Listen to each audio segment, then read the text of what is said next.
The last time the Toronto Raptors landed a top five pick in the NBA draft, they made the bold decision at that time to select Scottie Barnes over Jalen Suggs. Now, we know that was the right decision, and the Raptors find themselves in a unique position to do something similar in the next draft class, which is being considered one of the best in the last 20 years.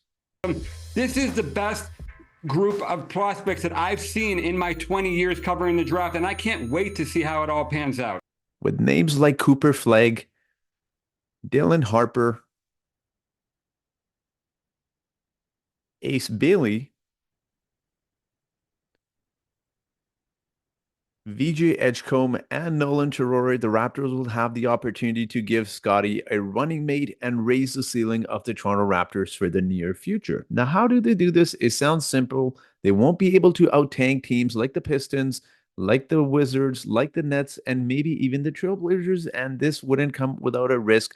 But this involves making a move now to help this team lose to secure a top five pick for this next draft class. And that move would be to trade Jakob Poeltl, a center that is a good defensive center, but he's also a little bit on the older side. And he doesn't currently fit the timeline, but the Raptors are in need of a center because they aren't a great defensive team to begin with, and removing Jakob Poeltl via trade would help this team lose a lot more and maybe potentially land a top five pick. There is a market for center. As we know, there are teams, plenty of teams that can definitely use someone like a Jakob Poeltl, a good defensive-minded center, a sound defender, but also a good passer as well, and someone who understands his role quite well. Think of a team like the Pelicans whose starting center is Daniel Tice, a center who shouldn't be starting in 2024 or 2025 or even a season ago. They could definitely use a center. Think of a team like the Lakers who have been trying to move Anthony Davis to the four position for several seasons, but they just have not been able to secure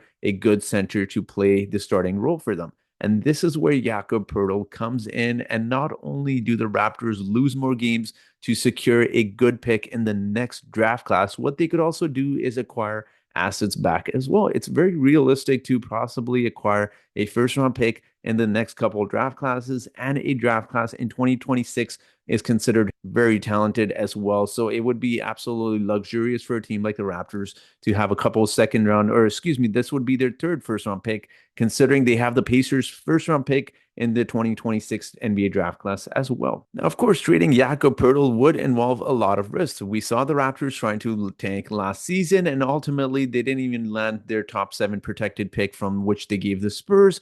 But there is always risk involved in winning in the NBA. Ask a team like the Toronto Raptors. Masai Ujiri and Bobby Webster traded for Kawhi Leonard when most teams wouldn't even discuss a Kawhi Leonard trade without seeing his medical reports. The Raptors told the Spurs they don't need to see the medical report and they will make that trade, which is why the Spurs ultimately decided to make that trade with the Raptors. And there was a lot of risk involved there as well. We didn't know if Kawhi Leonard was ever going to be healthy, how many games he was going to play, and whether or not he would resign with the Toronto Raptors. Now, we know he did not sign with the Raptors, but the ultimate goal of acquiring Kawhi Leonard was to win a championship, which the Raptors accomplished. So why not? For a team like the Raptors, why not go for it in a loaded draft class in 2025 and draft one of Cooper Flag, Ace Bailey, Dylan Harper, VJ Edgecombe, or even Nolan Terore? These would be exceptional picks to add to what the Raptors already have to their core. Think of someone like an Oklahoma City Thunder.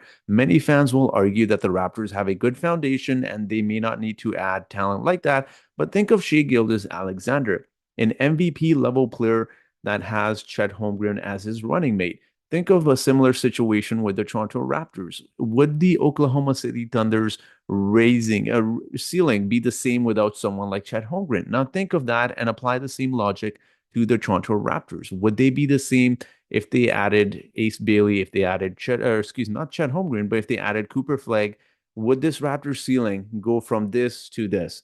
Currently, I would say even in a couple of seasons, their ceiling is a second run exit team. But if they add one of these players, their ceiling would absolutely be raised. Now, why would the Raptors waste the season? You may ask, why not just do a trade like they have with Kawhi Leonard or try to find someone in free agency? The simple answer is it isn't easy to trade for star players like it was in the past. The Raptors did try to trade for Kevin Durant and even Damian Lillard, and both said they did not want to come here. And ultimately, the Raptors didn't want to give up Scottie Barnes, which was also the right decision as well. But star players have a lot more veto power now as compared to the past. They can simply say, I will refuse to play for this team, and the trade discussions are all of a sudden done. And also considering free agency, the Raptors don't have a luxury like teams like Los Angeles teams, the New York teams have. They can't sell them on the idea of Hollywood. As great of a city Toronto is, a lot of American players don't want to come here, don't want to come to Toronto. It's a different country, more taxes, everything, all the excuses you hear. But ultimately, the Raptors will be tight on budget as well, considering they have paid Scottie Barnes and Emmanuel Quickly a good amount of money. And in a couple seasons, they'll have to re-sign RJ Barrett or figure out that salary cap situation as well. So the Raptors will have a ultimate decision to make. Do they want to potentially lose now and establish a losing culture similar to the Pistons, which isn't good to build a young foundation and to developing winning culture, or potentially just tank this season to land a good top 5 pick in the next draft class? The Raptors will have a difficult decision to make and one that could alter their future entirely. So let's see what happens and let me know your thoughts in the comment section below of what you think the Raptors should do. If you enjoyed this video, make sure to hit the like button and also hit the subscribe button as well. And that will be it for today's video. So thank you so much for watching, and I hope you guys have yourselves a great day.